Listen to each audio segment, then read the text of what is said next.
So, welcome to Grassland mga bebe ko, Char. Sa mga be, ngayong araw na to ay nagpunta nga kami dito sa Grassland para i-celebrate ng aming monstery. Char, uso pa ba yun sa inyo ngayon?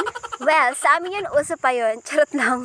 So, ayun na nga mga bebe ko, ngayong araw na to is nag-decide kami na magkain dito sa Grassland. Bukod na dito nga talaga kami dumadaan araw-gabi. Char, araw-gabi.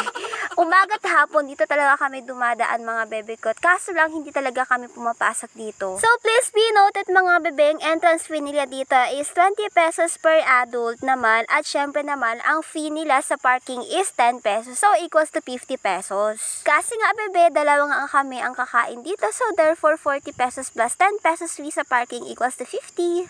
At ayun na nga bebe, nauna ng aking lalab na mag-order doon. At ako naman ay dumaan ako dito para magtingin-tingin yung mga iba't ibang klase ng pagkain. So, ayun na nga, marami din sila pagpipilian dito. Meron nga din silang isaw, batchoy, siomay, or iba pa na meron din silang fruit salad or tawag nila is knickerbocker. Actually, bebe, hindi lang naman yung mga pagkain dito. Meron din silang mga iba't ibang klaseng na pagkain na pwede mong i-order pag nandito ka na. So, ayan nga, bebe, dahil nga talaga sobrang gutom itong kasama ko na nakaporma pa talaga sa pag-order, ayan, pumunta na nga lang ako dito para mag-order na din talaga ng pagkain namin. Marami ka din palang pagpipilian dito, bebe. Meron silang mga barbecues, hotdogs, isaw, or tawag nilang ang sari-saring barbecue. Yun na yun. Basta ganun na yun. Alam mo ba talaga, bebe, na everyday talaga ako dumadaan dito. Hapon, umaga. Eto na talaga yung rota ko dito. Pero hindi talaga ako pumapasok para kumain dito. Ngayon lang talaga mga bebe ko. Sana nga lang talaga, bebe, everyday month sari. Charot lang. So, ayan na mga bebe, dalawang pakpak ang kinuha namin. Tsaka, dalawang barbecues. Ewan ko na lang talaga kung tutubuan kami ng pakpak nito.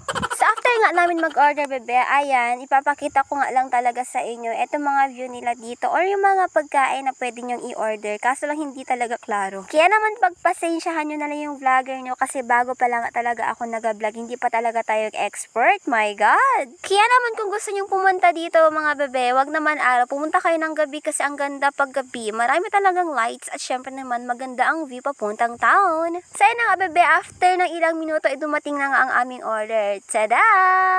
Kaya naman, ready to lafang na this. So, ayan na nga, bebe, ang bebe nyo ay sobrang gutom na nga talaga. Ayan, hindi na nga maiwasan na magkain talaga ng madami.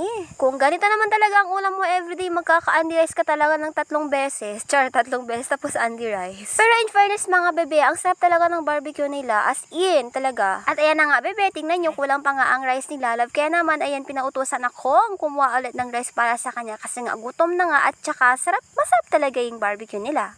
At kita nyo naman mga bebe ko, ayan, dahil nga sa gutom, ayan yung mga ebidensya na gutom nga talaga kaming dalawa at walang naiwan. So, syempre, bago umuwi, tamang tambay lang dito muna. At ayan na nga bebe, makalipas ng ilang oras, ayan, nagpasya na nga kaming umuwi ni Lalav kasi nga gumagabi na talaga. So, eto na nga aking experience dito sa Grassland. Kaya naman guys, punta na kayo dito at makilafang na. Thank you so much!